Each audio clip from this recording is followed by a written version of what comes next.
morning and welcome back to Wavra Farms. Today we're standing here in our main greenhouse. This is our larger one with our Fuchsia Baskets. And today I kind of thought, let's focus in on Fuchsia Baskets. Many of you received them as gifts for Mother's Day. Many of you bought them for your shady porch areas or as hummingbird magnets. So today we thought we'd focus and talk about maintenance of Fuchsia Baskets after you get them home. What do you do with them all summer long? How do you keep them looking healthy? First off, this Fuchsia basket should be placed in a spot that is morning sun with afternoon shade.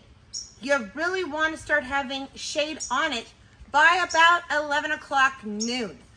Start thinking of some shade, especially they get that morning sun. They only need about 4 hours of sun in order to bloom. The next thing you need to know is Fuchsia baskets like to stay on the cooler side. So it's best to water them first thing in the morning. You want to give them, a good half gallon of water pretty much every single day, especially when you know it's going to be warmer outside. We also want to make sure that they're being fed. A lot of our Fuchsia baskets are huge. They need extra food in order to encourage bloom. So you want to be fertilizing them at least once a week, either with an Espoma Bloom product or with like a Bloom Booster by Miracle-Gro. Either of those two products would work really well. So let's talk about deadheading fuchsias. Fuchsias are one of those plants that do need a little bit of help in order to keep blooming. So we're gonna kind of come in here, we're gonna get a little bit closer and we're gonna talk about the fuchsia flower. First off, what happens as our flowers start to bud and then they make bigger buds and then they set blooms. When those blooms are done, they tend to fall off. I'm just gonna break this one off so you can see what I'm talking about. And you get this little head on the fuchsia. Now, that little head is gonna form a seed pod and they get larger. So you wanna make sure that you take those off in order not to strain your plant. You want to be able to have all the energy going to the tips and to the new buds.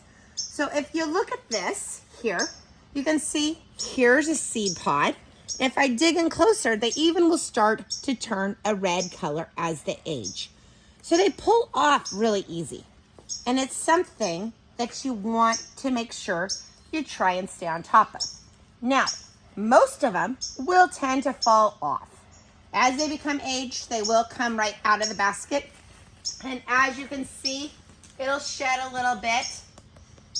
But it's really not terrible of a job. You can stand, you can talk on the phone with one hand and pop some of these off with the other since they do pop off pretty well. So this is one of our compact ones. If we go to one of our larger varieties, and actually as I'm walking, I can show you, here's some more. It's just something that we haven't had time quite to do yet. So we'll get on those this week and get a bunch of these popped out. So all fuchsias will have these berries like so. And as you can see, they pop off pretty easy. I can get a whole handful of them. Now, these are not gonna fall into your yard and reseed. We just don't have the right weather outside for them to form new fuchsias. So you don't have to worry about that. It's just taking energy away from the plant. Let's go look at one of our larger varieties.